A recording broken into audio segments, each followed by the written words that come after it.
Hello everyone, welcome back to my channel. आज हम लोग स्टील रूफ ट्रस में बात करेंगे लोड्स के बारे में। लोड्स जो आपको स्टील रूफ ट्रस के ऊपर एक्ट करते हैं, जिसमें आपको डेड लोड होते हैं, लाइव लोड होते हैं और विंड लोड होते हैं, जो आपको मेन फोर्सेस होते हैं। स्नो लोड भी आपको ट्रसेस के ऊपर एक्ट करता है, बट वो इंडिया में सिर्फ हिली रीजन्स में ही आपका स्नो लोड कंसिडर होता है। तो स्नो लोड के बारे में हम लोग बहुत ज्यादा डिटेल में नहीं डिस्कस करेंगे। स्नो लोड्स के बारे में हम लोग यूनिट 1 में डिस्कस कर ही लिए थे कि स्नो लोड किस तरह से कैलकुलेट होता है। उससे आगे हम लोग रूफ ट्रसेस के ऊपर उसके कैलकुलेशंस को डिस्कस नहीं करेंगे। आपके सिलेबस के अकॉर्डिंग अभी तक में रूफ ट्रस के ऊपर स्नो लोड का कैलकुलेशन आया भी नहीं है। डेड लोड, लाइव लोड और विंड लोड ही वो मेजर फोर्सेज होते हैं जो इंडिया में अगर आप वाइडली कहीं भी आप स्टील रूफ ट्रस डिजाइन करेंगे तो आपको डेड लोड, लाइव लोड और विंड लोड के लिए डिजाइन करना पड़ता है। तो अब हम लोग आज के क्लास में जानेंगे कि ये तीनों टाइप्स के लोड होते क्या हैं, इनके क्या क्या वैल्यूज हैं, कहाँ से हम लोग इसको ऑब्टेन करते हैं। फिर नेक्स्ट वाले क्लास में हम लोग इस लोड्स को लेते हुए हम लोग कुछ न्यूमेरिकल्स करेंगे, जिसमें हम लोग देखेंगे कि ये किस तरह से हम लोग न्यूमेरिकल्स में हम अगर किस टाइप का न्यूमेरिकल आता है या तो पॉइंट लोड निकालने के लिए कहता है तो किस तरह से निकालेंगे, अगर आपको पूरा एक ट्रस ही डिजाइन करने के लिए कहता है तो किस तरह से करेंगे। ये सारी चीजों को करेंगे जो आपके लोड्स के कॉन्सेप्ट पे ही बेस्ड होगा। इनके ही फॉर्मूलाज को यूज करते हुए हम लोग न्यूमेरिकल्स करेंगे। तो अब हम लोग लोड्स पे आते हैं। तीन टाइप्स के लोड आपको बोर्ड पे दिख रहे होंगे, पहला डेड लोड, लाइव लोड और तीसरा आपको विंड लोड। अब डेड लोड क्या होता है ये हम लोग डिस्कस कर चुके हैं पहले क्लास में, जिसमें हम लोगों को पता है कि जो भी आपका डेड मेंबर्स, जैसे कि आपका शीट्स हो गया रूफ ट्रस में, जो आप शीटिंग लगाएंगे उसको आप पर्लिन के ऊपर रेस्ट करेंगे तो पर्लिन का अपना सेल्फ वेट हो गया। फिर वो पर्लिन आके ट्रस के ऊपर रेस्ट करेगा तो उस ट्रस का अपना सेल्फ वेट होगा।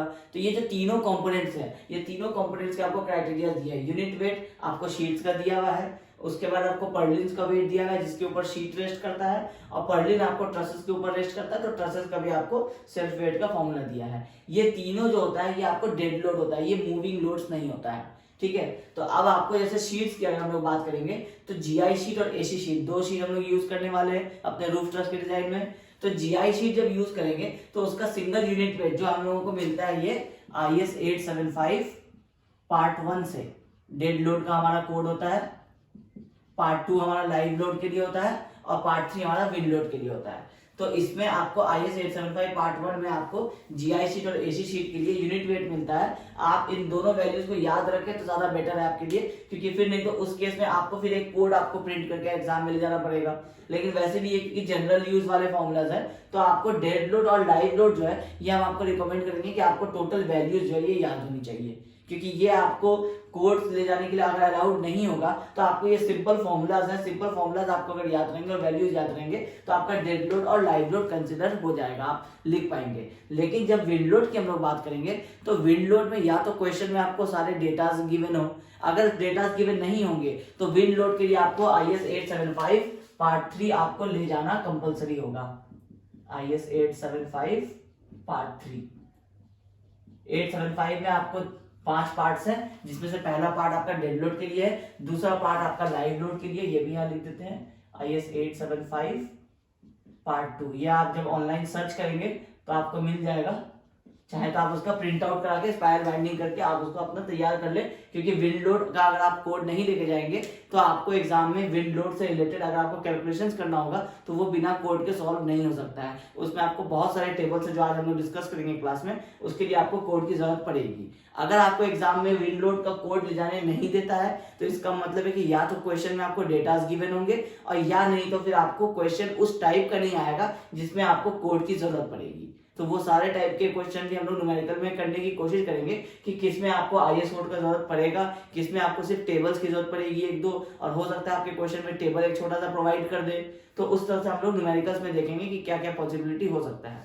ठीक है, तो डेड लोड में आपको जीआई शीट और एसी शीट, तो जीआई शीट का डेड लोड आपको 85 न्यूटन पर मीटर स्क्वायर है और एसी शीट का हम लोग का 130 न्यूटन पर मीटर स्क्वायर है। ये इनका यूनिट वेट है, ये इनका टोटल का वेट है। लेकिन अब जब आप जीआई शीट या एसी शीट यूज करेंगे तो वो आपको साथ में कनेक्शंस के साथ जो टोटल आप उसको लगाएंगे, जो उसमें आप लगाएंगे अपने लैप्स लगाएंगे। जैसे कि अगर आप एक शीट यहाँ यूज कर रहे हैं तो गैप्स नहीं देना, तो दूसरा शीट इसके ऊपर ओवरलैप करके इस तरह से आप लगाते हैं, तो ये आपको लैप्स हो गया। फिर आपका कनेक्टर्स हो गया जो आप इनको कनेक्ट करते हैं, जैसे ये आपके पर्लिन्स है तो आप इनको पर्लिन से इस तरह से जो कनेक्ट करते हैं, तो ये टोटल कनेक्टर्स और लैब सबको इंक्लूड करते हुए जब हम लोग इसका यूनिट वेट देखेंगे तो ये आपको हो जाएगा जीआई शीट का 100 से 150 और एसी शीट का 170 से 200, मतलब 85 आपका सिंगल सिर्फ जीआई शीट का यूनिट वेट है। जब आप उसको कनेक्शन के साथ देखेंगे तो वो 100 से 150 के रेंज में हो जाता है। तो आप 120 का वैल्यू एज्यूम कर सकते हैं, 130 का वैल्यू एज्यूम कर सकते हैं, ये एजम्पशन आपके ऊपर है। मैक्सिमम आपको 150 तक एज्यूम करना है, ठीक है। बेटर रहेगा कि आप अगर हाईएस्ट वैल्यू लें तो इससे क्या होगा कि आपको मैक्सिमम लोड 150 से ज्यादा नहीं हो सकता है डेड लोड किसी भी शीट का कनेक्शन के साथ, तो आपको ये सेफ साइड आपका सारा कैलकुलेशन रहेगा। और उसके एसी शीटिंग के लिए आपको 170 से 200 न्यूटन पर मीटर स्क्वायर जाता है, सिंगल के केस में 130 न्यूटन पर मीटर स्क्वायर जाता है। और आपको शीटिंग जब आप कनेक्शन के साथ करते हैं तो उसमें आपको कुछ और एक्स्ट्रा जो उसके लोड्स होते हैं वो ऐड होके 170 से 200 के रेंज में इसका सेल्फ वेट हो जाता है। तो ये हुआ आपको शीट्स के बारे में, ये हुआ आपका शीट्स का। अब आपको आप पर्लिन्स यूज करते हैं तो पर्लिन का जो आपका सेल्फ वेट होता है, या तो आप स्टील टेबल से देखेंगे और आप एग्जैक्टली जो पर्लिन, अगर आप एंगल पर्लिन यूज कर रहे हैं तो एंगल पर्लिन में आप जो सा एंगल यूज कर रहे हैं या तो आप उसका एग्जैक्ट वेट आप स्टील टेबल से लेंगे, या नहीं तो आप क्या करेंगे कि पर मीटर स्क्वायर के हिसाब से आप 100 से 120 का वैल्यू आप एज्यूम करेंगे। दोनों प्रोसेस ही आपका राइट हो सकता है। आप स्टील टेबल से अगर एग्जैक्ट लेना चाहें तो आपको अगर एंगल पता हो कि आप कौन सा चूज कर रहे हैं तो उस केस में आप उसका वेट वहां से ऑब्टेन कर लीजिए। अगर आपको क्वेश्चन इस तरह का है कि आपको पर्लिन्स के साइज के या डायमेंशंस के बारे में कोई बात ही नहीं हो रही है, सिर्फ पर्लिन्स आपको बताया गया है, तो आपको ये नहीं पता है कि आप एंगल कौन सा लगा रहे हैं, तो उस केस में आप 100 से 120 के रेंज में आप कोई सा भी आप अपना यूनिट वेट ले सकते हैं पर्लिन्स का केस में, ठीक है। उसके बाद सेल्फ वेट ऑफ ट्रस, ये आपका शीटिंग होगा। शीटिंग आपको पर्लिन्स के ऊपर इस तरह से रेस्टेड था और पर्लिन्स आपको लास्ट में इस तरह से या इस तरह से अगर बना लें हम लोग कि ये आपका ट्रस था, इस ट्रस के ऊपर आपका इस तरह से एंगल पर्लिन लगा हुआ था और इसके ऊपर आपका इस तरह से शीटिंग था। तो शीटिंग का यूनिट वेट आपको मिल गया पर मीटर स्क्वायर के केस में, आपको एंगल्स का वेट मिल गया आपको पर मीटर स्क्वायर के केस में। अब आपको इस ट्रस का जब आपको सेल्फ वेट निकालना है तो इसमें कितने कंपोनेंट्स हैं, किस तरह से वो आपको लगे हुए हैं, कौन सा ट्रस है, ये सारी चीजें हम लोग एग्जैक्टली नहीं निकाल के हम लोग क्या करते हैं, इंपेरिकल फॉर्मूला है हमारे पास। तो दो तरह का हम लोग का फॉर्मूला है, एक जो स्पेसिंग पे डिपेंड करता है, दूसरा जो लेंथ स्पैन लेंथ पे डिपेंड करता है। एक फॉर्मूला है जिसमें आपका ये एल पे सिर्फ डिपेंड करेगा और एक है जिसमें आपका ये स्पेसिंग जो हम लोग लास्ट क्लास में पढ़े थे एस, ये एस पे भी डिपेंड करेगा। अब दोनों फॉर्मूला क्या है, W = 20 + 6.6 × L, मतलब आपका जो भी स्पैन लेंथ होगा उसको आप 6.6 से मल्टीप्लाई करके 20 से ऐड करेंगे तो आपका टोटल ये न्यूटन पर मीटर स्क्वायर में आपका सेल्फ वेट निकल जाएगा। बट ये जो फॉर्मूला है आपका, ये सिर्फ लाइव लोड जब आपका 2 किलोन्यूटन पर मीटर स्क्वायर का आप लेंगे उस केस में आपका ये फॉर्मूला यूज हो सकता है, मतलब 2 किलोन्यूटन या उससे कम का जब आप लाइव लोड होगा तो उस केस में ये फॉर्मूला जो है ये आपका वैलिड है। अगर आपका लाइव लोड 2 किलोन्यूटन से ग्रेटर होता है, फॉर एग्जांपल आपका 3 किलोन्यूटन होता है, तो फिर उस केस में क्या होगा कि आपको ये 2 के लिए वैल्यू था, अब आपका लाइव लोड 3 आ रहा है तो कितना से ये इंक्रीज हो रहा है, तो 3/2 = 1.5 टाइम्स ये आपका वैल्यू जो है लाइव लोड का वो इंक्रीज हो गया। आपका पहले 2 था और आपको अभी अगर आपका 3 आ रहा है तो आपका इसका मतलब क्या होगा कि वो 2 का लाइव लोड जो है वो 1.5 टाइम्स इंक्रीज हो गया है। तो उतने टाइम्स आपको ये वाले पूरा जो आंसर आपका निकलेगा उसको आपको उतने टाइम्स ये इंक्रीज कर देना पड़ेगा। आप इसको इस तरह से लिख सकते हैं, आप फॉर्मूला लिखेंगे कि लाइव लोड जो एग्जैक्ट आएगा अगर 2 से ज्यादा हो गया उस केस में ये होगा कि live load divided by 2 into आपका ये फॉर्मूला 20 + 6.6 × L, ये वाला वैल्यू निकलेगा। अब लाइव लोड अगर 2.5 का है तो 2.5/2 जो भी रेशियो में वो इंक्रीज होगा, 1.5 नहीं होगी 1.25 होगा, तो उससे आप मल्टीप्लाई कर देंगे इस पूरे फॉर्मूला को तो वो आपका 2 से ज्यादा के लाइव लोड के केस में आपका निकल जाएगा सेल्फ वेट ऑफ ट्रस। दूसरा फॉर्मूला, ये तो हुआ पहला फॉर्मूला। दूसरा है 10 × L/3 + 5 और बाहर ब्रैकेट में है S/4, मतलब आपको L/3 जो आपका स्पैन लेंथ है वो डिवाइड बाय 3 + 5 ये आपको एक वैल्यू मिलेगा, multiplied by 10 and multiplied by जो आपका स्पेसिंग आएगा S, ये वाला डिस्टेंस, ये डिवाइडेड बाय 4, तो ये आपको एक मिल जाएगा self weight of truss Newton पर मीटर स्क्वायर में। इसमें L आपका हो जाएगा स्पैन लेंथ और S आपका हो जाएगा स्पेसिंग ऑफ ट्रसेस, ठीक है। तो ये दो चीज कंडीशन के हिसाब से, अगर आपको क्वेश्चन में स्पेसिंग गिवन है तो आप ये वाला फॉर्मूला यूज कर सकते हैं, अगर स्पेसिंग नहीं गिवन है सिर्फ लेंथ गिवन है तो आप ये वाला भी फॉर्मूला यूज कर सकते हैं। तो आपको दोनों फॉर्मूला आप कोई सा भी चूज कर सकते हैं, दोनों आपको अलग अलग कंडीशन के हिसाब से आपको टोटल सेल्फ वेट होगा वो अप्रोक्सीमेटली आपका एक सेम ही असम्पशन होगा, ठीक है। तो ये हो गया आपको सेल्फ वेट ऑफ ट्रस। तो टोटल डेड लोड में आपको यूनिट वेट आपको मिल गया शीट्स का, उसके बाद सेल्फ वेट मिल गया आपको एंगल पर्लिन्स का, और उसके बाद आपको ट्रस का टोटल आपका सेल्फ वेट आपको मिल गया।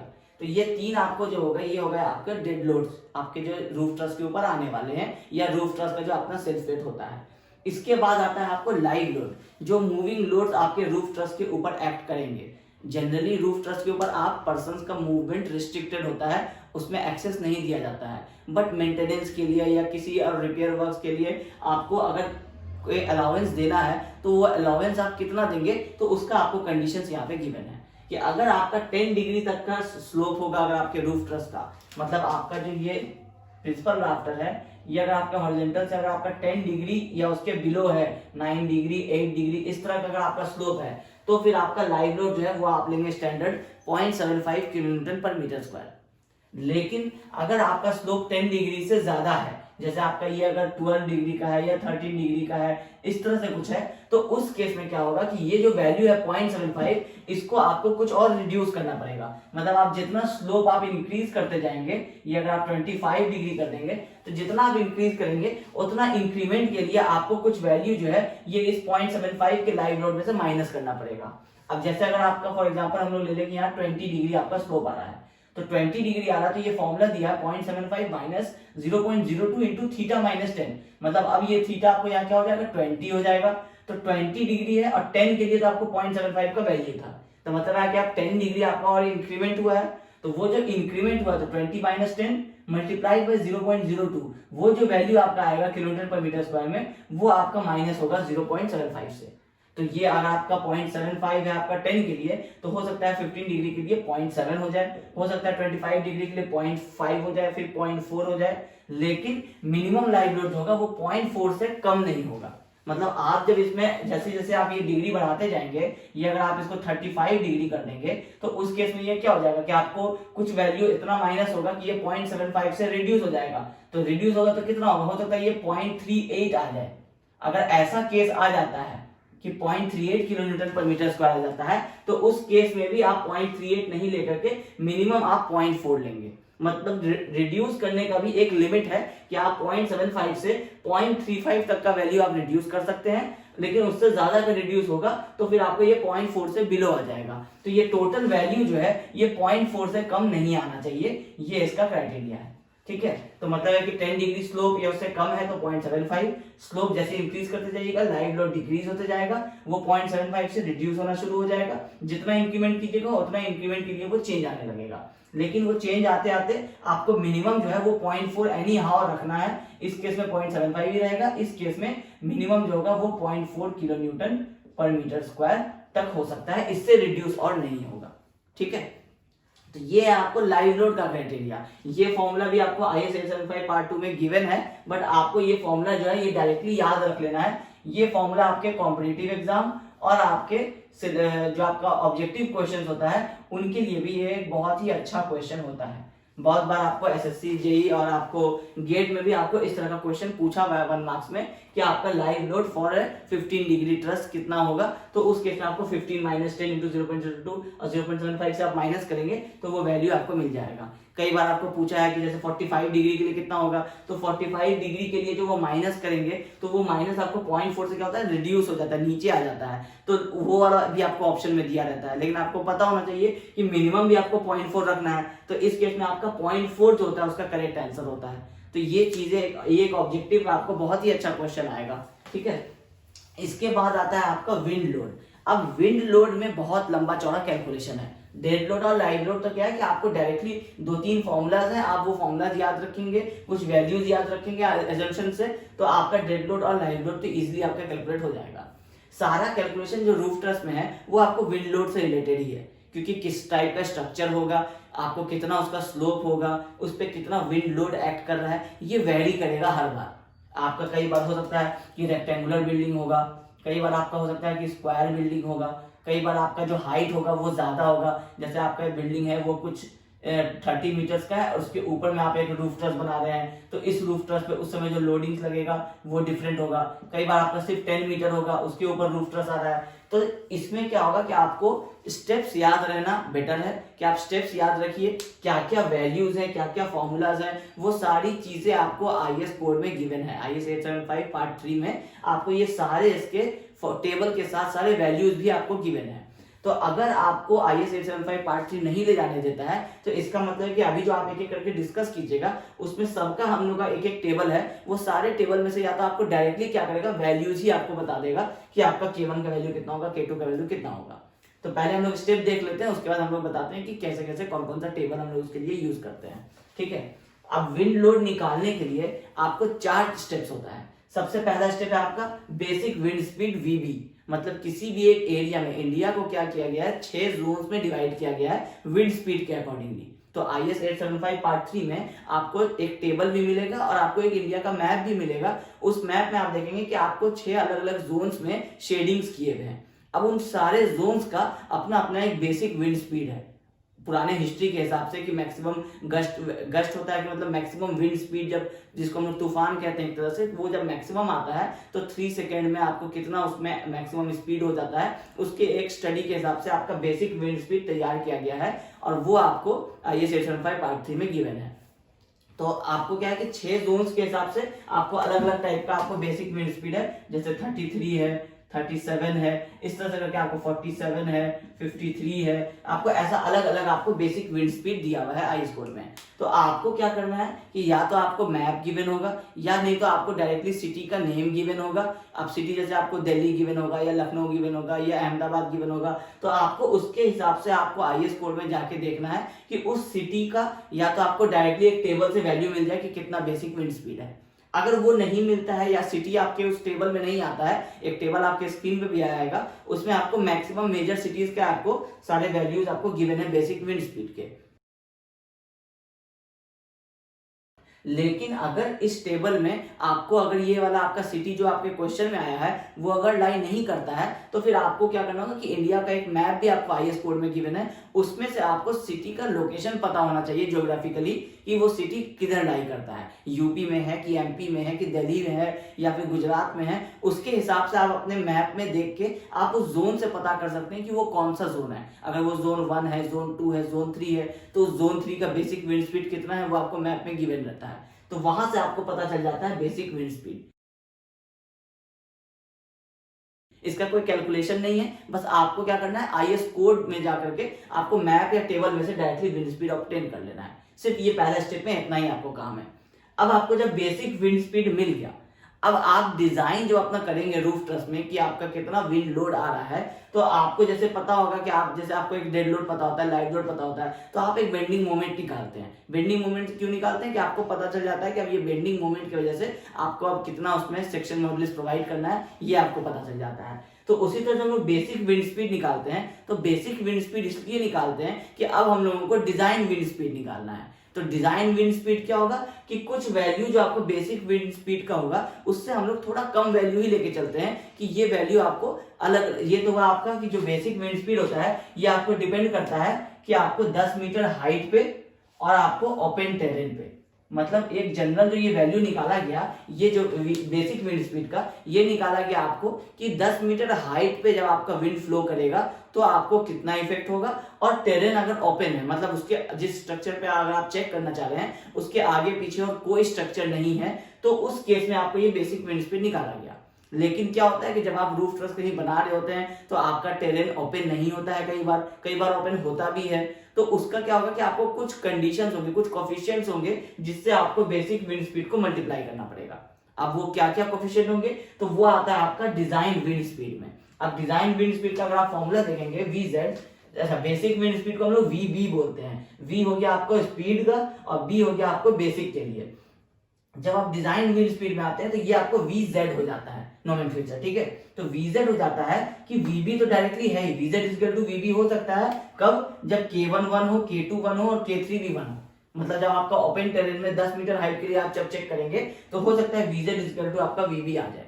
लेकिन आपके कंडीशन के हिसाब से कि आपका सिटी कौन सा है, उसमें आपका बिल्डिंग कितने साइज का है, वो कितने हाइट का बिल्डिंग है, हो सकता है आपका 100 मीटर भी हो सकता है, 20 मीटर भी हो सकता है, तो उसके हिसाब से आपको 3 कोफिशिएंट्स दिए हुए हैं, K1, K2 एंड K3। अब ये तीनों क्या है, K1 है आपको रिस्क कोफिशिएंट, K2 है आपको टेरेन हाइट और स्ट्रक्चर साइज का फैक्टर। मतलब K2 आपको एक अकेला फैक्टर नहीं है, K2 के अंदर आपको 3 फैक्टर्स देखने होंगे। पहला कि आपका टेरेन कैसा है, ओपन टेरेन है, क्लोज टेरेन है, हिली टेरेन है। दूसरा आपका हाइट ऑफ द स्ट्रक्चर क्या है, और तीसरा आपका स्ट्रक्चर का साइज क्या है, मतलब जो उसका डायमेंशन होता है, लेंथ इंटू ब्रेथ। तो ये तीनों चीज के हिसाब से आपको एक K2 वैल्यू मिलता है।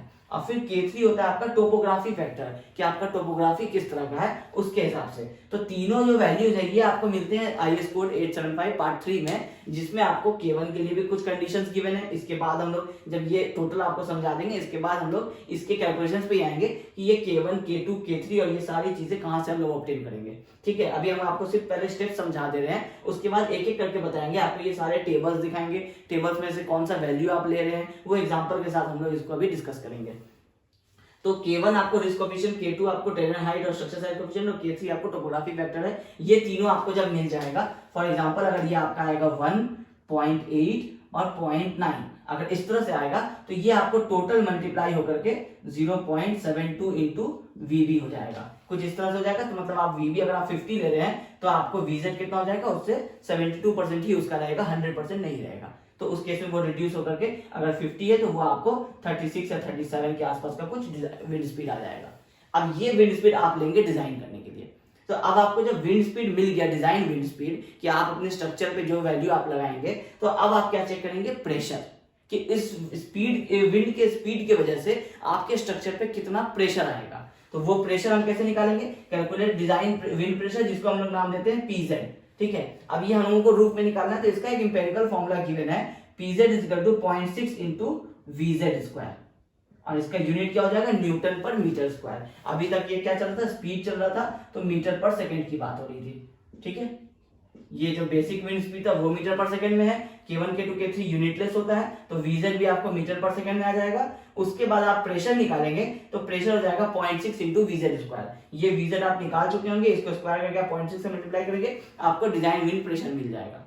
अब डिजाइन विंड प्रेशर आप क्यों निकाल रहे हैं, क्योंकि अगर आप एक रूफ ट्रस डिजाइन कर रहे हैं इस तरह से, और इसमें अगर आपको इधर से आके विंड लग रहा है, तो विंड लग रहा है, तो अगर आपके इस वाले मेंबर पे लग रहा है, तो इस वाले मेंबर पे अगर आपको इसका प्रेशर पता चलेगा तो आप ये कर सकते हैं। अगर आप इसको इस तरह से देखेंगे तो ये आपका, अगर आपका इस तरह से एक मेंबर चल रहा है, इसके ऊपर आकर के आपको इस तरह से प्रेशर पता चल जाएगा।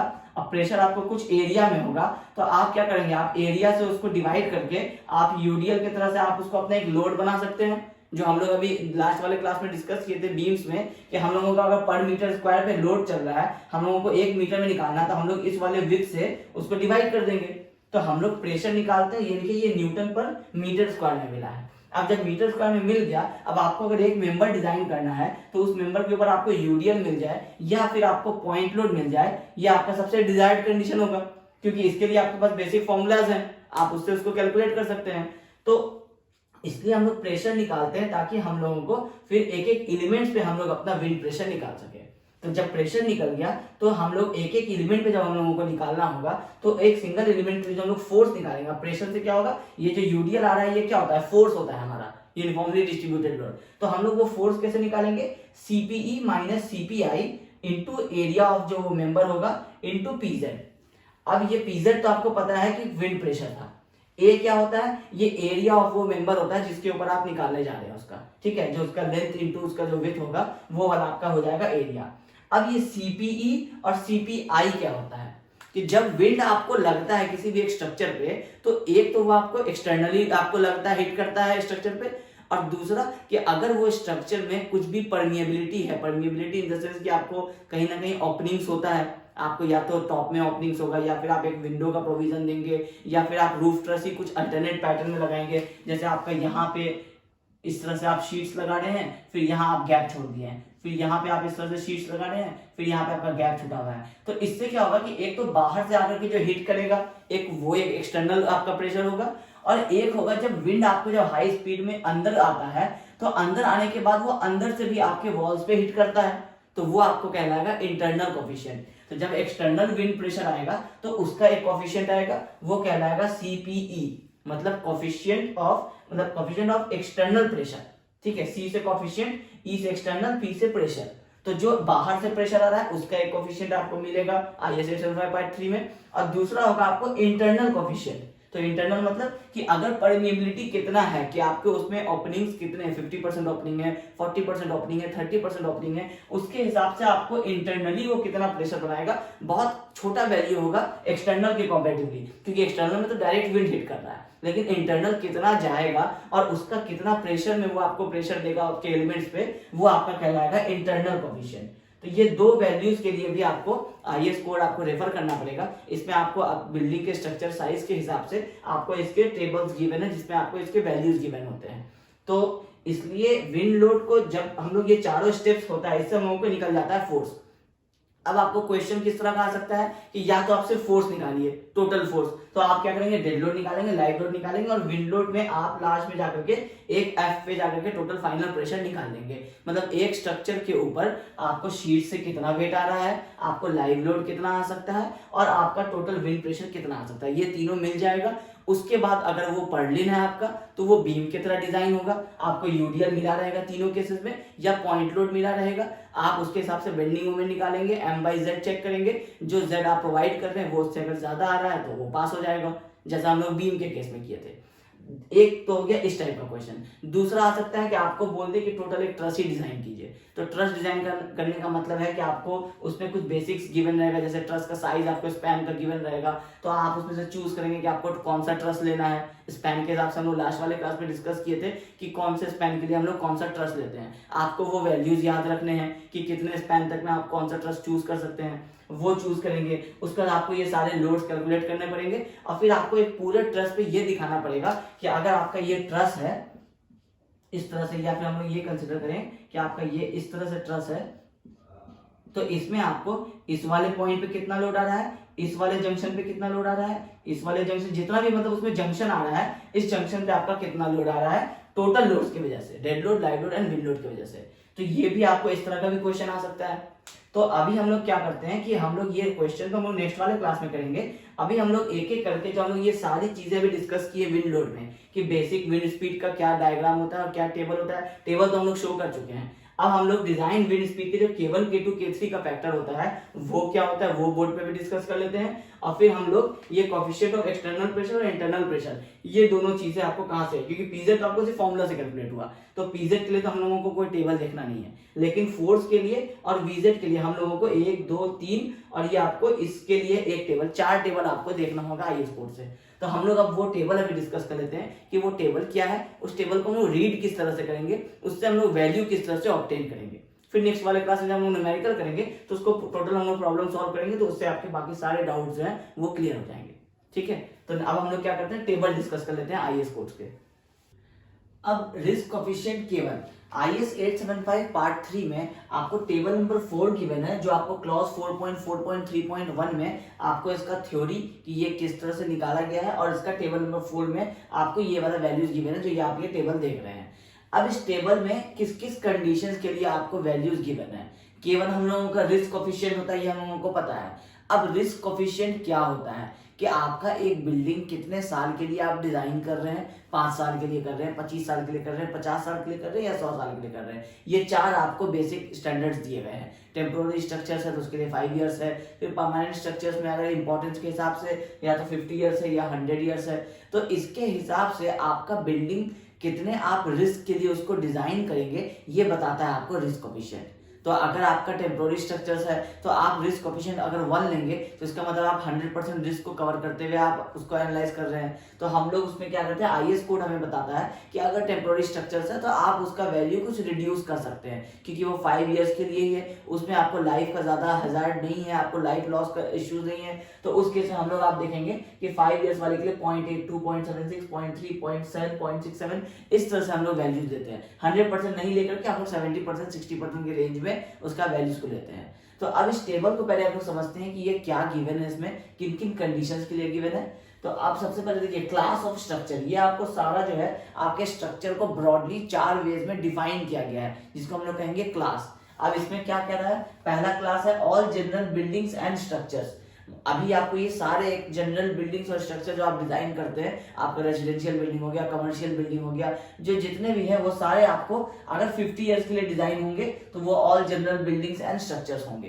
तो इसका कहने का मतलब क्या हुआ कि आप जो अपने रेजिडेंशियल बिल्डिंग डिजाइन करते हैं, आपके जो स्कूल्स डिजाइन करते हैं, तो वो सारे जो आपके जनरल बिल्डिंग्स आते हैं, हाउसेस वगैरह, शॉप्स वगैरह, वो सारे आपको 50 ईयर्स के लिए डिजाइन होंगे। उसके लिए आपको ये आपका वीबी के अकॉर्डिंग, जो आपका बेसिक विंड स्पीड आप इसके पहले जब आप निकालते थे जो टेबल देख करके, उसके हिसाब से आपको 6 जोन में हम लोग अभी डिस्कस किए थे कि डिवाइडेड है 33, 39, 44, 47, 50 और 55। ये सारे आपको मीटर पर सेकेंड में स्पीड से विंड के अलग अलग जोन के हिसाब से।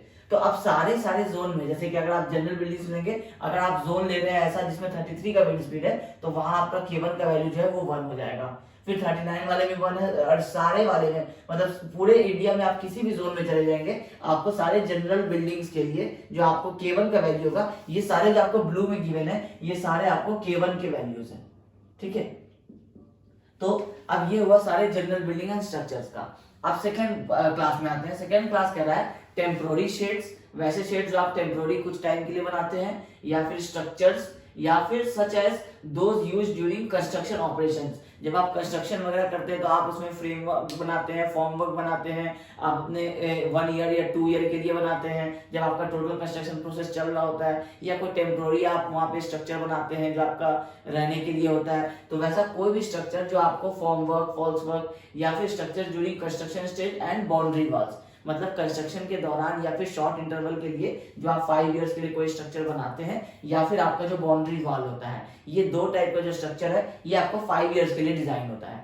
अब ये mean probable design life of structure का मतलब क्या होता है कि ये एवरेज इसका डिजाइन पीरियड होता है कि इतने सालों तक ये एवरेज में आपका जो बिल्डिंग्स होता है वो इस विंड लोड पे अगर उस पे इफेक्ट पड़ेगा डेली बेसिस पे, तो वो एवरेज इतने सालों तक वो स्ट्रक्चर सेफ रहेगा। इसके बाद वो स्ट्रक्चर अगर फेल होता है तो उसकी गारंटी आपको IS कोड नहीं देता है, क्योंकि उसके अकॉर्डिंगली 50 इयर्स के लिए या 5 इयर्स के लिए आप जिस भी क्लास को चूज कर रहे हैं, वो क्लास अगर विंड लोड के इफेक्ट से अगर उसमें कोई इश्यूज आने हैं तो वो आपको इतने इयर्स तक नहीं आएंगे अगर आप इन कंडीशंस के हिसाब से डिजाइन कीजिएगा। तो अब आप जैसे बहुत टॉल, अगर आप एक चिमनी डिजाइन कर रहे हैं या आप एक बहुत टॉल बिल्डिंग डिजाइन कर रहे हैं, वो फॉर एग्जांपल अगर आपका 50 स्टोरीज का है, तो 50 स्टोरीज के बिल्डिंग में लोड तो इश्यू होगा ही, लेकिन उसके साथ साथ आपको लेटरल लोड लगेगा, विंड लोड भी उसमें एक बहुत बड़ा इश्यू होता है। तो वैसे केसेस में अगर आप अपने विंड लोड्स के जो कोफिशिएंट्स होंगे वो कंडीशंस के हिसाब से पहले आप क्लास चूज करेंगे, फिर क्लास के हिसाब से आप देखेंगे कि आपका K1 वैल्यू क्या है, फिर आप K2 वैल्यू लेंगे, K3 लेंगे, उसके हिसाब से जब आप फोर्स निकालेंगे फिर वो फोर्स आप उस बिल्डिंग पे लगाएंगे। तो उस बिल्डिंग में उस फोर्स को रेजिस्ट करने के लिए जो आपको कॉलम या बीम्स के साइजेस रिक्वायर्ड होंगे, प्लस उसमें जो आपको रेनफोर्समेंट रिक्वायर्ड होगा, वो जब आप उसमें प्रोवाइड कर देंगे तो आपको ये 50 इयर्स या जिस भी पार्टिकुलर के लिए आप लेंगे वो उतने इयर्स तक की आपको स्ट्रक्चर सेफ्टी की गारंटी देगा। ये आपका एक कंडीशन होता है। जो आपका वैल्यूज आया उसके हिसाब से आप फोर्स निकालिए, फोर्स निकालने के हिसाब से आप चूज कीजिए अगर आप स्टील स्ट्रक्चर बना रहे हैं तो उसमें आपको क्या साइजेस रिक्वायर्ड हो रहा है। अगर वो साइजेस से ज्यादा का आप प्रोवाइड करते हैं तो इसका मतलब है कि जिस क्लास के लिए आप चूज कर रहे थे उस क्लास का जो आपका मीन प्रोबेबल डिजाइन लाइफ है वो आप ले रहे हैं। इसका मतलब है कि आप जिस डेट से कंस्ट्रक्शन कंप्लीट करते हैं उस डेट से 25 या 100 ईयर्स के लिए वो बिल्डिंग आपको विंड लोड के केस में सेफ हो जाएगा। अब अगर वो किसी और रीजन से फेल हो जाए तो उसके लिए भी आपको फिर सेव करना पड़ता है, बट अगर आप विंड लोड की बात कर रहे हैं तो ये उसका मतलब होता है मीन प्रोबेबल डिजाइन लाइफ का। ठीक है, तो सारे जनरल बिल्डिंग्स और स्ट्रक्चर्स के लिए 50 इयर्स का मीन लाइफ होता है, सारे टेम्पोररी स्ट्रक्चर्स के लिए, बाउंड्री वॉल्स के लिए 5 इयर्स का मीन लाइफ होता है। उसके बाद थर्ड कैटेगरी है buildings and structures presenting a low degree of hazard to life and property in the event of failure such as isolated towers in wooden areas, farm buildings other than residential building.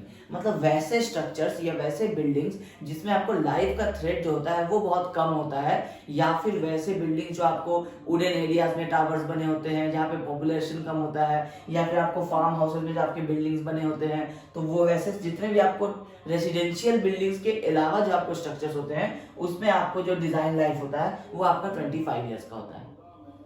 Last है important buildings and structures such as hospitals, communication buildings या towers and power plants, जो आपके important structures होते हैं जिसमें आपको life का hazard बहुत ज्यादा होगा, वहां पे आपको पॉपुलेशन बहुत ज्यादा होता है, या उन बिल्डिंग्स का अपना इंपॉर्टेंस बहुत ज्यादा होता है, जैसे आपके कम्युनिकेशन टावर्स या बिल्डिंग्स होते हैं, वो एक बार अगर सेट होते हैं, अगर उनमें एक भी प्रॉब्लम आएगा उसके वजह से अगर आपका कम्युनिकेशन सिस्टम अगर क्लोज करना पड़ता है आपको वन डे के लिए भी, तो वो आपको डेली लाइफ में बहुत इफेक्ट करेगा। तो वैसे वैसे बिल्डिंग जिसका इंपॉर्टेंस ज्यादा होता है, आप हॉस्पिटल्स एक दिन के लिए क्लोज नहीं कर सकते हैं, तो वैसे केसेस में आपको जो जितने भी इंपॉर्टेंट बिल्डिंग्स होते हैं वो आपको 100 ईयर्स के लिए डिजाइन किए जाते हैं। तो 100 ईयर्स को डिजाइन करने का मतलब क्या है कि आप 100 ईयर्स तक इसमें एटलीस्ट विंड के हिसाब से तो कोई इफेक्ट आपको उसमें प्रॉब्लम नहीं देगा। फिर उसके बाद आपको फिर 100 ईयर्स के बाद उसमें दोबारा आपको विंड के लिए मेंटेनेंस चेक करना पड़ेगा कि क्या होता है, किस तरह से आपको, इसको हम लोग कहेंगे बिल्डिंग का मेंटेनेंस, कि 100 ईयर्स के बाद हम लोगों को या तो मेंटेनेंस दोबारा आएगा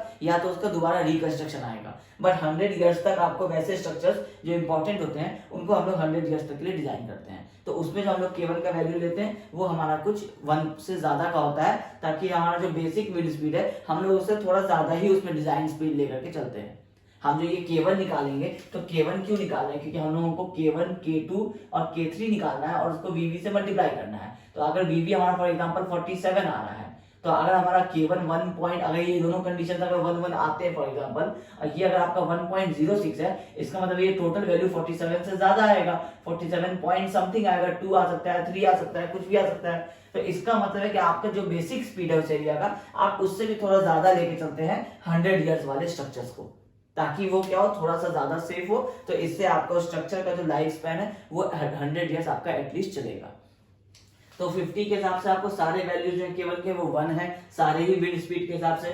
आपको ये ऑब्टेन कैसे करना है, आपको पहले चूज करना पड़ता है कि आपका कौन सा जोन में आ रहा है। तो आप बेसिक विंड स्पीड कैसे पता करते हैं, आप मैप में जाते हैं, एरिया चूज करते हैं, आपको पता चलता है जैसे आपका दिल्ली है फॉर एग्जांपल, तो दिल्ली आपको या तो जोन मैप में देखेंगे तो उसमें मिल जाएगा, यानी तो आप टेबल में देखेंगे तो आपको वैल्यू मिल जाएगा कि दिल्ली का वैल्यू 47 मीन स्पीड है, 47 मीटर पर सेकेंड। तो आप उसके हिसाब से अब आपको सिर्फ ये वाला टेबल देखना है जब आप किसी एक 47 वाले सिटी को देख रहे हैं। अगर आपका सिटी का वैल्यू 39 है उस जोन का, तो आप 39 वाला ये सारा वैल्यू देखेंगे, उस केस में आपको बाकी वैल्यूज नहीं देखने हैं। तो 6 जोन के हिसाब से आपको सारे वैल्यूज जो है वो उसमें गिवन है।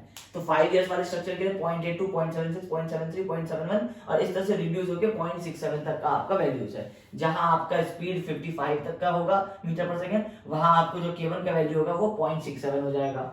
फिर उसके बाद जो 25 इयर्स वाले स्ट्रक्चर होते हैं वो 0.94, 92, 91, 99 और 0.89 के वैल्यूज हम लोग लेते हैं। और 100 इयर्स वाले का तो डिस्कस कर ही नहीं है, 1.05, 1.06, 7, 8, 9, 7, 8 तक। तो मतलब आपको टोटल 1.05 से 1.08 तक का ये इसमें वैल्यू होता है। तो आप जब आप विंड लोड के लिए कैलकुलेशन स्टार्ट करेंगे तो पहले आप बेसिक विंड स्पीड चेक करेंगे, उसके बाद आपको जब डिजाइन स्पीड होता है वो होता है VZ, वो होता है आपको VB into K1 into K2 into K3। अब K1 का आपको ये टेबल था, किससे आप K1 ऑब्टेन कर लिए, फॉर एग्जांपल वो आपका 1.06 आया। अब आपको K2 और K3 अभी नहीं पता है, तो अब हम लोग क्या करते हैं, K2 का टेबल डिस्कस करते हैं कि K2 का हम लोग किस तरह से टेरेन फैक्टर, हाइट फैक्टर और स्ट्रक्चर साइज के हिसाब से हम लोग K2 का वैल्यू किस तरह से ऑब्टेन करते हैं। फिर उसके बाद हम लोग K3 की बात करेंगे। अब टेरेन हाइट और स्ट्रक्चर साइज फैक्टर K2 जो हम लोग अभी K1 का वैल्यू डिस्कस कर लिए हैं, अब K2 के वैल्यू के लिए K1 के वैल्यू के लिए आपको टेबल नंबर 4 गिवन था IS 875 पार्ट 3 में। अब K2 के लिए आपको टेबल नंबर 5 गिवन है, क्लॉज नंबर आपको साथ में गिवन है कि 4.4.3.2 बी में आपको K2 के सारे कंडीशंस हैं वो डिस्कस किए हुए हैं। अब क्या क्या कंडीशंस डिस्कस किए हुए हैं, जैसे आप अगर इस टेबल को देखेंगे तो ये आपको बिल्डिंग के अलग अलग हाइट्स के लिए आपको इसके वैल्यूज गिवन है, लेकिन इस हाइट के साथ साथ आपको टेरेन कैटेगरीज आपको दिए गए हैं 4, कैटेगरी 1, कैटेगरी 2, कैटेगरी 3 और कैटेगरी 4। इसके साथ साथ हर एक कैटेगरी में 3 क्लासेस दिए हुए हैं A, B, C।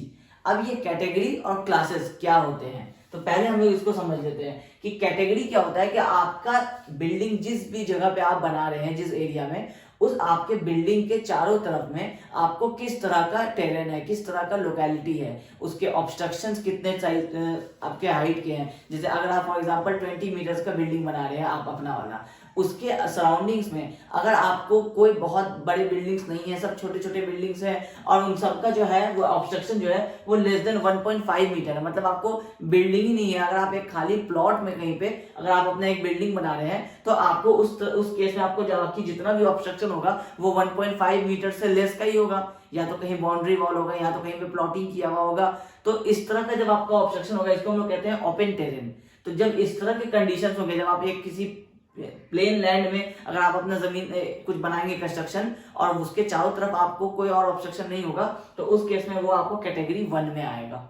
वैसा कोई भी स्ट्रक्चर जो आप डिजाइन कर रहे हो जो इस तरह के कंडीशंस में लाई करता है वो आपको कैटेगरी 1 आएगा। अब कैटेगरी 2 क्या कहता है? ऑब्स्ट्रक्शन हाइट बिटवीन 1.5 से लेकर के 10 मीटर। मतलब अब आप ये कंसिडर कर रहे हैं कि आपका बिल्डिंग बन रहा है लेकिन उसके चारों तरफ आपको सिंगल स्टोरी के बहुत सारे बिल्डिंग से स्कैटर्ड किए हुए, मतलब अलग अलग डिस्टेंसेस पे हैं, कोई एक पैटर्न में नहीं बने हुए हैं, क्लोजली जैसे स्पेस बने होते हैं वैसे नहीं बन के अगर बहुत ही दूर दूर तक फैले हुए हैं और उन सब का अगर वो सिंगल स्टोरी के ही एक एवरेज में बिल्डिंग है या डबल स्टोरी की बिल्डिंग है जो आपको 1.5 से 10 मीटर के बीच में उसके हाइट लाई करते हैं, तो उस केस में वैसा बिल्डिंग जब आप बना रहे हैं अपना वो आपका कैटेगरी 2 में बिलोंग करता है।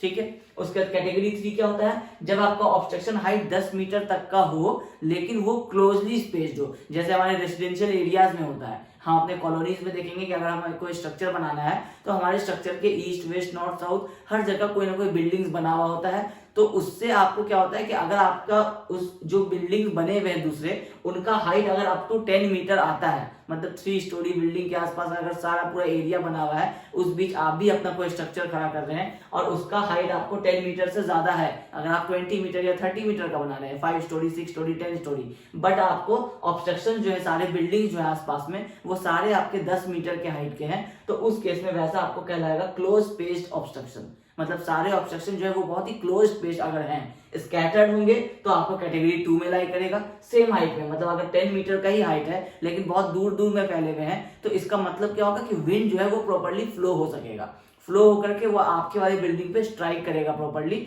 ये इस कैटेगरी को डिफाइन करने का मतलब है।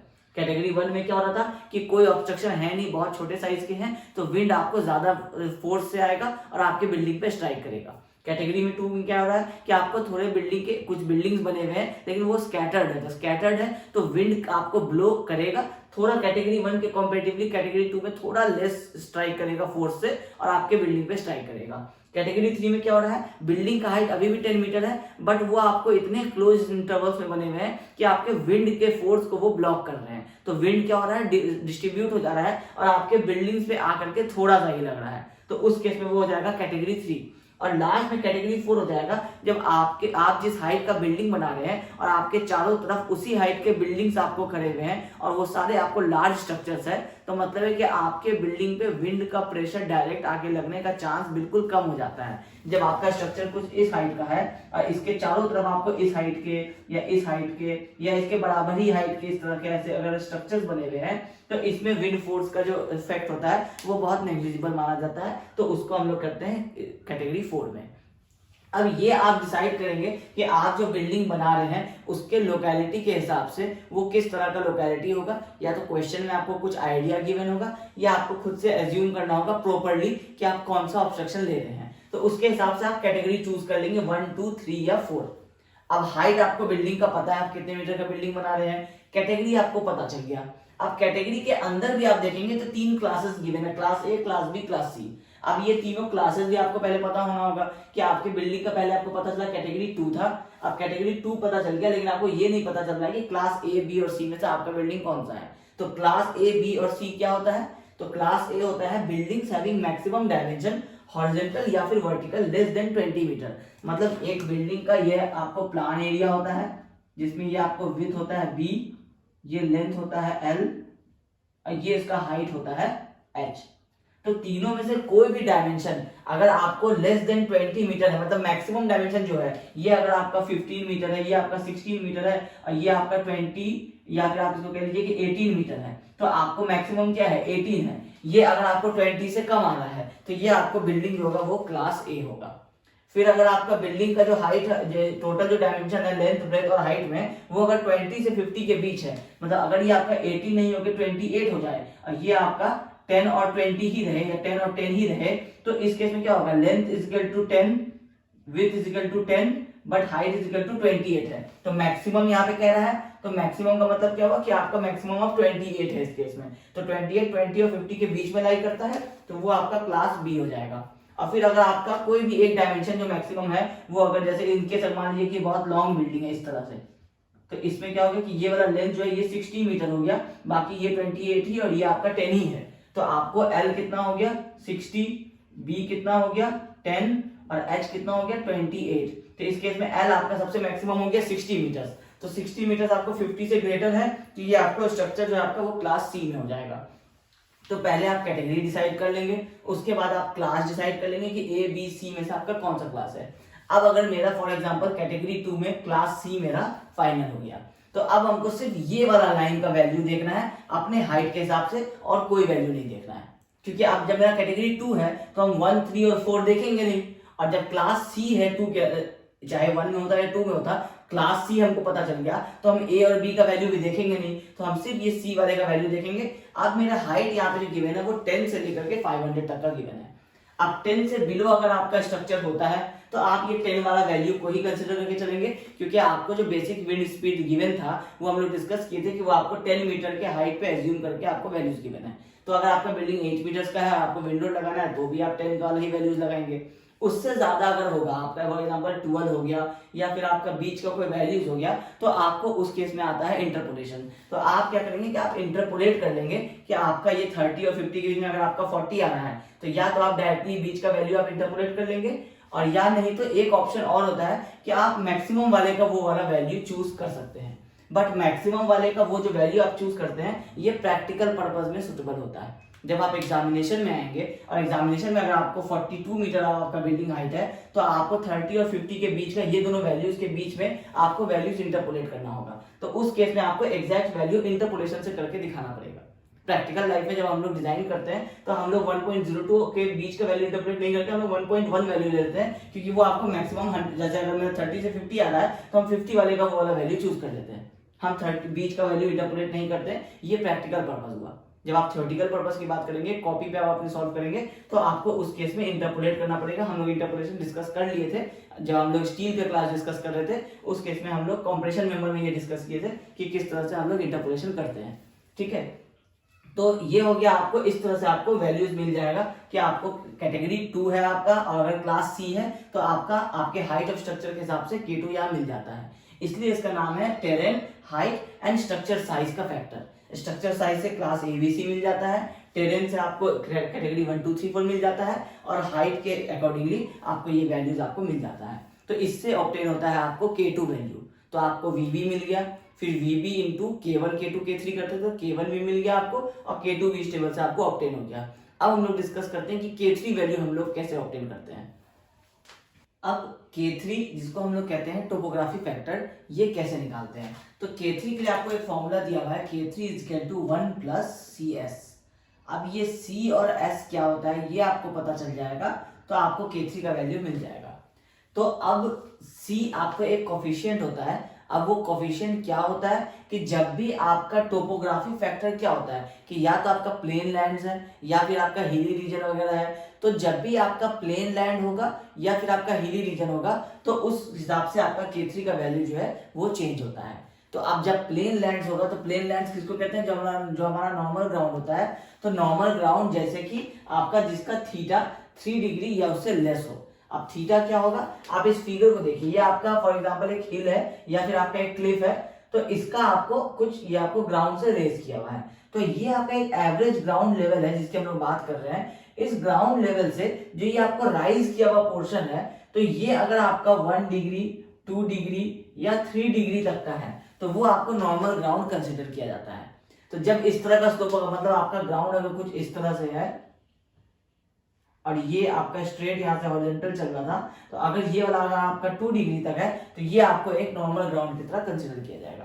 तो जब नॉर्मल ग्राउंड की तरह कंसिडर किया जाएगा, तो आपको कोफिशिएंट जो C होता है उसका वैल्यू जो है वो 0 हो जाता है।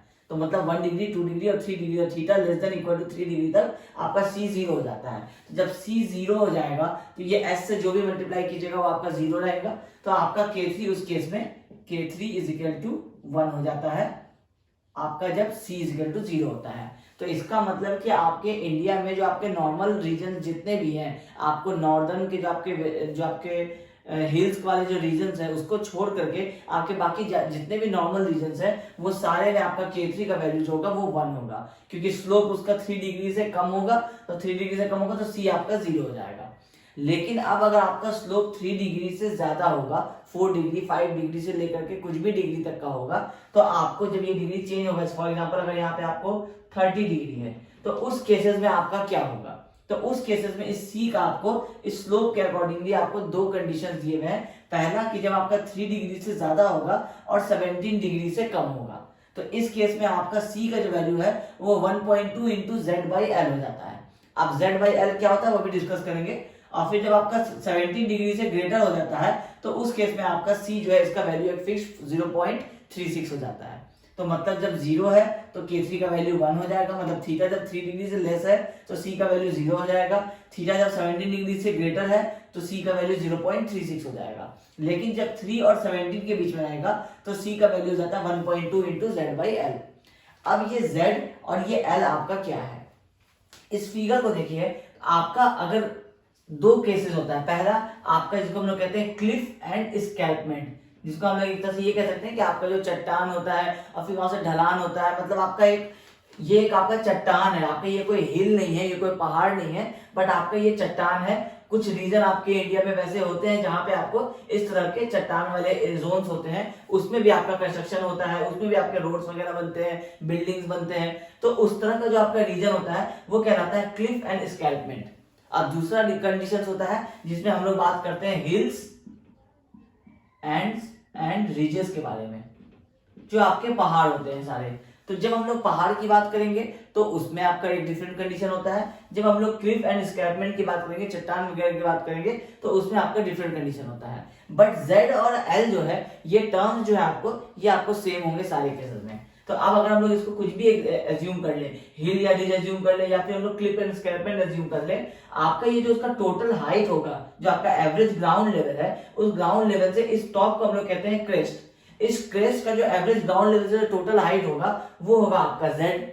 और आपका ये जो टोटल आपका डिस्टेंस होगा, जो आपको स्लोप में आपको स्टार्ट हो रहा है और वापस आपको एवरेज ग्राउंड लेवल पे आके एंड हो रहा है, ये टोटल डिस्टेंस का हाफ, जो आपका क्रेस्ट तक का, जो आपका हाफ इसको नहीं कह सकते, इसको आप ये कह सकते हैं कि आपका जो क्रेस्ट है, जो टॉप है, वहां से हो सकता है कि ये यहाँ पे बहुत स्लोप हो और यहाँ इजिली आपको स्लोप आपको आराम से नीचे की तरफ जा रहा हो, तो आपको यहाँ पे जो डिस्टेंस होगा ये ज्यादा हो सकता है। तो ये जो क्रेस्ट का जो आपके एवरेज ग्राउंड से ये डिस्टेंस होता है, जिसको हम लोग मार्क करके रखते हैं L, ये है आपका वो डिस्टेंस L। तो जब आपका थीटा 3 डिग्री से 17 डिग्री के बीच का होगा तो उस केस में 1.2 इंटू जेड, ये वाला हाइट डिवाइडेड बाय ये वाला लेंथ हम लोग करेंगे, तो इससे हम लोगों को C का वैल्यू मिल जाता है। ठीक है, ये तो हो गया आपको एक केस। अब इस फॉर्मूला में K3 is to 1 plus C into S है, तो C का केस तो हम लोगों को समझ में आ गया कि या तो आपको ये 0 होगा, या तो आपको ये 1.2 इंटू जेड बाई एल होगा, या फिर आपको ये 0.36 होगा। अब Z बाई एल जो है ये आपका, अच्छा ये तो आपको पता चल गया, इसके हिसाब से आपका C निकल गया। अब आपको S नहीं पता है। अब यहाँ पे आपको सारे जो है नोमेनक्लेचर्स दिए हुए, आपको डेफिनेशन दिए हुए हैं। Z क्या है, हाइट ऑफ क्रेस्ट ऑफ हिल, मतलब आपका ये जो क्रेस्ट है इसका एवरेज ग्राउंड लेवल से जो हाइट है ये आपका कहलाता है Z। क्लियर है। सेकेंड, L आपका क्या होता है, projected length of upwind zone from average ground level of crest in wind direction. ये जिस जोन में आप ऊपर की तरफ जा रहे हैं वो अपविंड होगा, और जब आप डाउन की तरफ जा रहे हैं तो वो आपका डाउनविंड होगा। तो ये कह रहा है कि अपविंड के डायरेक्शन में जो एवरेज ग्राउंड लेवल से जो आपके क्रेस्ट तक का जो डिस्टेंस होगा, हॉरिजॉन्टल डिस्टेंस, वो है आपका L। तो आपको Z मिल गया, L मिल गया, आप इससे C का वैल्यू निकाल सकते हैं। अब S क्या है, S आपको एक फैक्टर है जो क्लिफ या स्कैर्पमेंट या फिर हिल और रिजेस होने पे आपको वेरी करता है। अब ये क्या फैक्टर है, ये एक आपको न्यूमेरिकल वैल्यू है। अब ये वैल्यू कैसे मिलेगा, ये मिलेगा आपको जब आप क्लिफ और स्कैर्पमेंट की बात करेंगे तो इस वाले ग्राफ से मिलेगा, या फिर इसी तरह का एक और ग्राफ है जो अभी आपको स्क्रीन पे दिखाई देगा, वो आपके हिल्स एंड रिजेस के लिए होता है। वो ये दोनों जो आपको चार्ट होते हैं ये आपको सिमिलर चार्ट होते हैं, बस उसमें आपको ये जो वैल्यूज गिवन है आपको इनमें से उन वैल्यूज को डिराइव करना पड़ता है। आपको ये एस का आपको सारा वैल्यूज यहाँ पे गिवन है ब्लैक में, आपको इस ग्राफ में से ये एस का वैल्यू आपको अपने कंडीशन के हिसाब से निकालना पड़ता है। तो ये वाला चार्ट जो अभी आप देख रहे हैं फिगर, ये आपको इसमें क्लिफ एंड स्कैर्पमेंट के लिए आपको एस का वैल्यू गिवन होगा। अगर आपका क्वेश्चन में क्लिफ एंड स्कैर्पमेंट की बात हो रही है तो उसमें आप इस ये वाले चार्ट को रेफर करेंगे, और जो स्क्रीन पे भी आप चार्ट देख रहे थे वो आपका हिल्स एंड रिजेस के लिए था। ये दोनों ही चार्ट आपको IAS 875 पार्ट 3 में गिवन है। जब अगर आपको एग्जाम में IAS 875 पार्ट 3 ले जाना अलाउड होगा तो उस केस में अगर आपका क्वेश्चन इस तरह का होगा कि वो हिली रीजन पे है या फिर उसमें जो ग्राउंड है उसका स्लोप 3 डिग्री से ज्यादा है, अगर ये प्रोवाइड कर देता है तो जब भी आपका 3 डिग्री से ज्यादा हो गया तो आपको वहां पे कंडीशंस बताया हुआ होगा कि वो हिल्स का रीजन में होगा या फिर वो क्लिफ एंड स्कैर्पमेंट होगा। तो अगर क्लिफ एंड स्कैर्पमेंट होगा तो आपको इसमें से एस का वैल्यू कैलकुलेट करना पड़ेगा, फिर आपको सी का वैल्यू इस कंडीशन से लेना पड़ेगा, दोनों को मल्टीप्लाई करेंगे 1 से ऐड करेंगे तो आपको K3 का फैक्टर मिलेगा। लेकिन अब आपके एग्जाम में IAS 875 पार्ट 3 ले जाने अगर नहीं देता है तो इस केस में ये ध्यान रखने की जरूरत है कि जब ये ले जाने नहीं देगा तो ये चार्ट आपको मिलेगा नहीं, एग्जाम में ये चार्ट आपको प्रोवाइड होगा नहीं, तो फिर आपको K3 का वैल्यू किस तरह मिलेगा। तो क्वेश्चन जो आपका आएगा वो इस तरह का होगा कि उसमें आपका जो थीटा होगा वो थीटा आपको गिवन होगा कि ये आपको 0 डिग्री है, या तो वो दिख लेगा कि इस तरह से थीटा नहीं लिख के बताएगा कि आपको प्लेन रीजन है। तो प्लेन रीजन होगा तो उस केस में आपका K3 1 हो जाएगा क्योंकि C 0 हो जाएगा। ये आपको एटलीस्ट याद रखना पड़ेगा। या नहीं तो दूसरा बता देगा कि slope of ground theta is equal to 3 degree, तो उस केस में भी आपको लेस देन या इक्वल टू 3 डिग्री है तो C आपको 0 हो जाता है। इससे ज्यादा का वैल्यू आपको देगा नहीं, क्योंकि अगर वो आपको हिल्स का वैल्यू देता है तो उसको फिर आपको ये टेबल प्रोवाइड करना पड़ेगा। अब बिना इस टेबल के प्रोवाइड किए हुए आप एस का वैल्यू को नहीं निकाल सकते हैं, तो जब तक एस नहीं निकालेंगे तो आपका K3 नहीं निकलेगा। तो ये सारी चीजें इस ग्राफ के ऊपर ही आकर के डिपेंड कर जाती हैं। तो इसलिए आपके क्वेश्चन एग्जाम में अगर आपको IAS कोड ले जाने देता है तो आपको K3 का वैल्यू इस पूरे कंडीशंस के हिसाब से निकालना पड़ेगा। अगर नहीं ले जाने देता है तो उस केस में आपको ये ध्यान रखना है कि 0 1 2 3 डिग्री अगर दिया हुआ है तो फिर आपका K3 1 हो जाएगा, या फिर अगर आपका प्लेन रीजन बताया हुआ है तो भी आपका K3 1 हो जाएगा। या नहीं तो आपको अगर एरिया भी हो सकता है कि क्वेश्चन में ये भी कंडीशन नहीं गिवन हो, आपको डायरेक्टली कह दे दिल्ली के लिए, तो आपको क्योंकि ज्योग्राफिकली पता है कि दिल्ली आपको किसी हिली रीजन में नहीं सिचुएटेड है तो उस केस में आपका K3 का वैल्यू आप डायरेक्टली वहां पे 1 ले लेंगे। ये सारी चीजें जो है ये आपके बेसिक अंडरस्टैंडिंग पे डिपेंड करेगी कि आप क्वेश्चन को किस तरह से समझते हैं। अगर आपको देहरादून दिया रहेगा तो देहरादून आपको हिली रीजन है, तो अगर देहरादून दिया रहेगा तो आपको ये वाला चार्ट फिर अवेलेबल होना होगा, बिना इसके अवेलेबल हुए आप ये K3 का वैल्यू नहीं निकाल पाएंगे। ठीक है, तो अगर हम SBT के सिलेबस के अकॉर्डिंग बात करें तो बहुत ज्यादा चांसेस है कि आपको K3 का वैल्यू जो है ये आपको 1 के साथ ही या तो आएगा, या नहीं तो क्वेश्चन में आपको डायरेक्टली क्या करेगा कि सारी चीजें बाकी आपको निकालनी होगी, आपको K1 K2 K3 का वैल्यू आपको डायरेक्टली दे देगा। तो जब K1 K2 K3 का वैल्यू डायरेक्टली दे देगा तो आपको वो पूरा IAS कोड खोल करके आपको कोई कैलकुलेशन उसमें से टेबल से ऑब्टेन करना ही नहीं पड़ेगा, आपको ये तीनों वैल्यूज आपको डायरेक्टली मिल जाएंगे। लेकिन अगर नहीं मिलते हैं तो आपको पता होना चाहिए कि विंड लोड किस तरह से कैलकुलेट होता है, K1 K2 K3 क्या होता है, VZ क्या होता है, VB क्या होता है, PZ क्या होता है। अच्छा, अब ये क्या है, ये चार्ट आपको इस चार्ट में आपको H/LE और X/LE के X और Y के रेशियो आपको रिलेशन में आपको एक S का वैल्यू आपको गिवन है, अलग अलग लाइंस गिवन है। तो अब आपको X डायरेक्शन में X/LE का वैल्यू और Y डायरेक्शन में H/LE का वैल्यू आपको ऑब्टेन करना है। तो X/LE क्या होता है और H/LE क्या होता है, तो आपका LE जो होता है ये होता है आपका इफेक्टिव लेंथ। अब इफेक्टिव लेंथ क्या होता है कि आपका जो ये एरिया है, जो ये अपविंड है और ये जो डाउनविंड है, ये आपको थोड़ा सी विंड के केस में ये ज्यादा सीवियरली इफेक्ट होता है, क्योंकि प्लेन ग्राउंड में आपको विंड जो है ये एक नॉर्मल जो यहाँ फील होगा वही आपको यहाँ भी फील होगा, लेकिन जैसे ही ये अपविंड वाले जोन में पहुंचेगा तो ये यहाँ पे थोड़ा विंड का इफेक्ट होता है वो आपको इंक्रीज हो जाता है, क्योंकि आप जैसे जैसे एलिवेशन में जाएंगे आपको विंड का प्रेशर ज्यादा मिलते जाएगा। तो जब भी आपका ये जो अपविंड एरिया आता है, जब आपका हिली रीजन आता है कुछ डिस्टेंस होता है ये इतना दूर तक का, जो आपको इसको हम लोग कहते हैं आपका जोन होता है, आपका अपविंड जोन या फिर आप इसको कह सकते हैं डाउनविंड जोन। अगर इस डायरेक्शन में होगा तो डाउनविंड जोन। तो ये जो आपका लेंथ होगा वो लेंथ आपका कहलाता है इफेक्टिव लेंथ। अब ये इफेक्टिव लेंथ आप कैसे निकालेंगे, तो ये आप निकालेंगे यहाँ कंडीशंस के हिसाब से। अगर आपका स्लोप डिग्री से 17 डिग्री के बीच में है, तो आपका इफेक्टिव लेंथ जो होगा वो आपका टोटल लेंथ होगा L।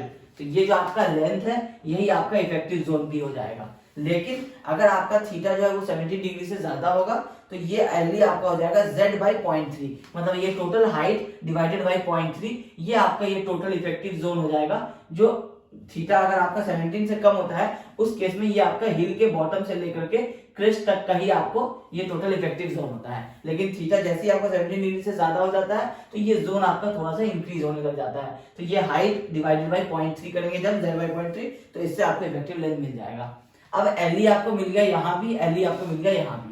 अब ये x क्या है, ये x होता है आपको, यहाँ आप देख लेंगे क्रेस्ट से लेकर के जो आपका ये अपविंड वाला जो स्लोप है, इसमें अगर आप एक बिल्डिंग बना रहे हैं तो इस बिल्डिंग को आप यहाँ ग्राउंड से कंस्ट्रक्ट करना स्टार्ट करेंगे, तो इस वाले बॉटम से लेकर के क्रेस्ट तक का जो हाइट होता है ये होता है आपका x।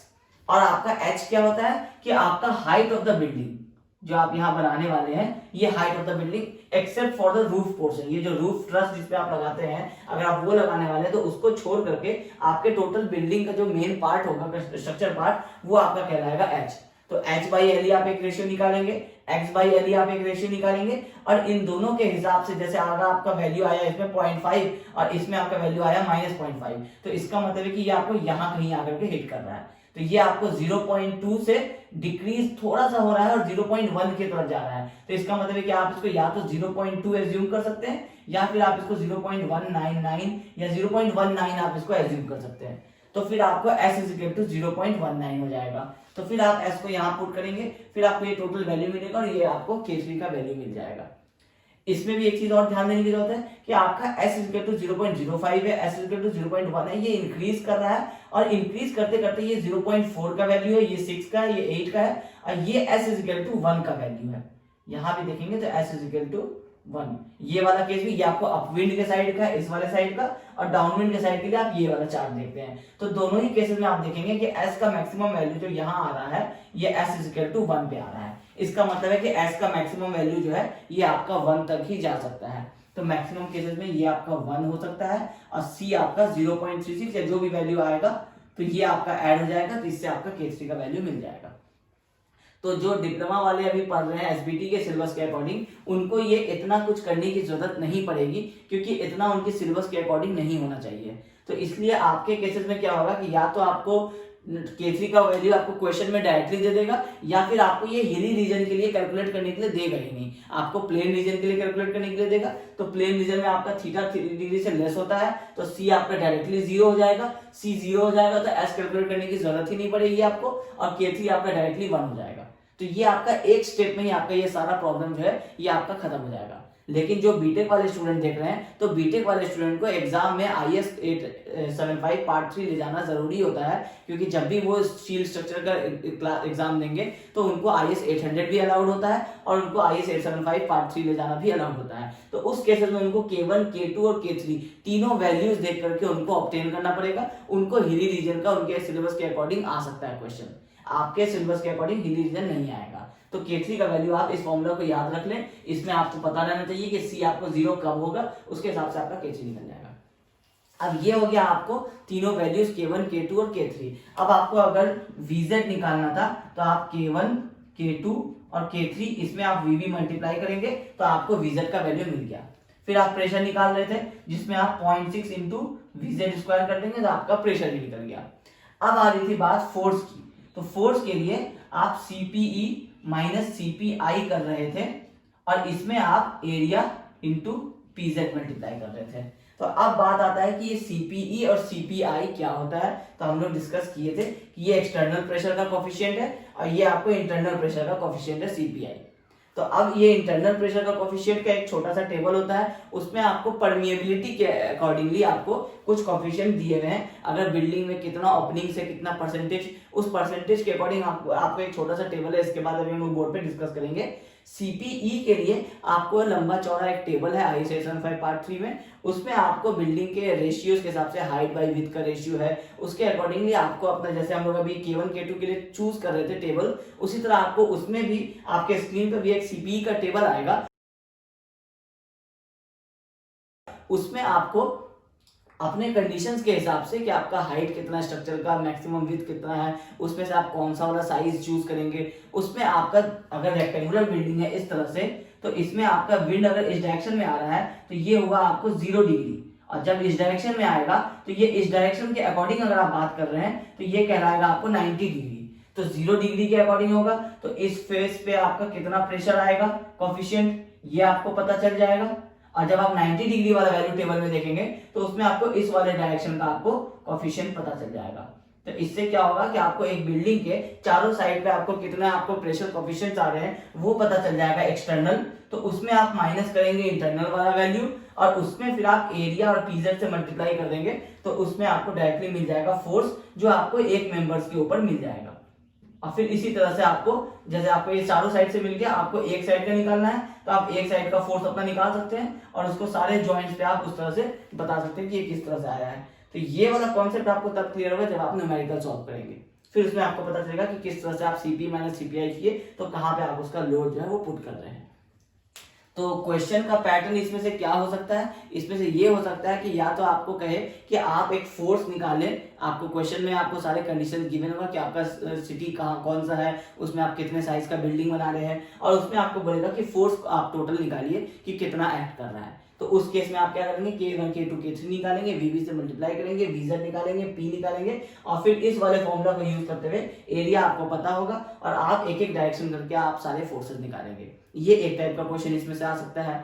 दूसरा आपको आ सकता है कि आप अपने ट्रस के ऊपर कितना लोड एक्ट कर रहा है, विंड लोड, ये सिर्फ बताइए। तो आपको यही सारे कंडीशंस निकालने होंगे, और उसके बाद आपके ट्रस के जो ये जॉइंट्स होते हैं, तो इसमें अगर इस तरह से आपको ज्वाइंट्स बना हुआ है तो यहाँ पे कितना लोड एक्ट कर रहा है, यहाँ पे कितना लोड एक्ट कर रहा है, यहाँ पे कितना लोड एक्ट कर रहा है। तो इसमें आपको डेड लोड, लाइव लोड आ सकता है। इस केस में, ट्रस के केस में आपको हो सकता है विंड लोड नहीं दे और ये दे दे कि आपको डेड टोटल लोड कितना आ रहा है या डेड लोड लाइव लोड कितना आ रहा है। तो उस केस में आप शीट्स का सारा डेड वेट उठाएंगे, उसके बाद आप लाइव लोड जो हम लोग फॉर्मूला डिस्कस किए थे उससे लेंगे, और उन सारे को आप कैलकुलेट करके आप अपने सारे पैनल पॉइंट्स पे बताएंगे कि आपको यहाँ पे 1 किलो न्यूटन का पॉइंट लोड आ रहा है, यहाँ 2 किलो न्यूटन का पॉइंट लोड आ रहा है। ये सारी चीजें आपको बतानी होंगी। ये दो टाइप के क्वेश्चंस आ सकते हैं आपको लोड कैलकुलेशन के हिसाब से। अब तीसरा इस यूनिट में क्या आ सकता है कि आपका पर्लिन क्या होता है, ये हम लोग डिस्कस कर लिए हैं। पर्लिन डिजाइन आपको हो सकता है कि एक क्वेश्चन इससे आए, तो पर्लिन डिजाइन आपको बीम डिजाइन के कॉन्सेप्ट के जैसा ही है। सारे लोड्स आपको सिर्फ इसमें निकालने होंगे, डेड लोड और लाइव लोड को, और उस डेड लोड लाइव लोड को यूडीएल बनाने के बाद हम लोग उसको वैसे ही सॉल्व करेंगे जैसे हम लोग बीम्स में सॉल्व किया करते थे। हम लोग उसका बेंडिंग स्ट्रेस चेक करेंगे और उसके अकॉर्डिंगली हम लोग चूज करेंगे कौन सा सेक्शन हम लोग चूज कर रहे हैं। तो पर्लिन्स का हम लोग डायरेक्टली न्यूमेरिकल करेंगे, उससे ही आपको उसके सारे थ्योरी जो है उस पर डिस्कस हो जाएंगे। अब हम लोगों को विंड लोड के केस में बस हम लोगों को सीपीई का टेबल तो आप देख चुके हैं, अब सीपीआई का टेबल अभी आपको, ये सीपीआई का टेबल भी आपके बोर्ड पे अभी आ जाएगा, स्क्रीन पे आ जाएगा, तो आप सीपीआई का टेबल भी देख लीजिए। इसमें आप परमेबिलिटी के हिसाब से आप अपने सीपीआई के वैल्यूज को ऑब्टेन कर सकते हैं। तो ये है आपको ये सारा कॉन्सेप्ट जिससे आपका लोड कैलकुलेट होता है आपके स्ट्रक्चर के ऊपर, जिसमें हम लोग डेड लोड किस तरह से आता है ये कैलकुलेट कर चुके हैं ट्रस के ऊपर, फिर हम लोग विंड लोड भी चेक कर चुके हैं कि किस तरह से आता है, और लाइव लोड का फॉर्मूला भी हम लोगों को पता था। तो इन सारे कॉन्सेप्ट्स को अब हम लोग जब शॉर्ट में समराइज करें तो हम लोग एक नेक्स्ट वाले क्लास में हम लोग एक न्यूमेरिकल पहले करेंगे ट्रस से रिलेटेड। इसमें हम लोग ये लोड्स कैलकुलेशन वाला पार्ट करेंगे पहले न्यूमेरिकल में, उससे आपको क्लियर हो जाएगा कि किस तरह का क्वेश्चन आएगा, और उसमें हम लोग इन सारे कॉन्सेप्ट को जो भी आप बोर्ड पे पढ़े हैं इन सारे को किस तरह से यूज करेंगे। अगर आपको एग्जाम में वैल्यूज गिवन है डायरेक्टली तो आपको इतना सारा कैलकुलेशन बच जाएगा, आपको वो 10 से 15 मिनट्स का क्वेश्चन हो जाएगा। लेकिन अगर आपको वैल्यूज नहीं गिवन है तो IS 875 के हेल्प से आप किस तरह से वैल्यूज को निकालेंगे वो हम लोग न्यूमेरिकल की तरह से एक सॉल्व करेंगे। उसके बाद हम लोग फिर पर्लिन्स वाला पार्ट डिस्कस करेंगे। तो आई होप आपको आज के इस क्लास में ये सारे लोडिंग समझने में कोई इश्यूज नहीं हुआ होगा। तो अगर आपको ये वीडियो पसंद आया है तो इस वीडियो को जरूर लाइक कीजिएगा और मेरे चैनल को सब्सक्राइब कीजिएगा। Thank you.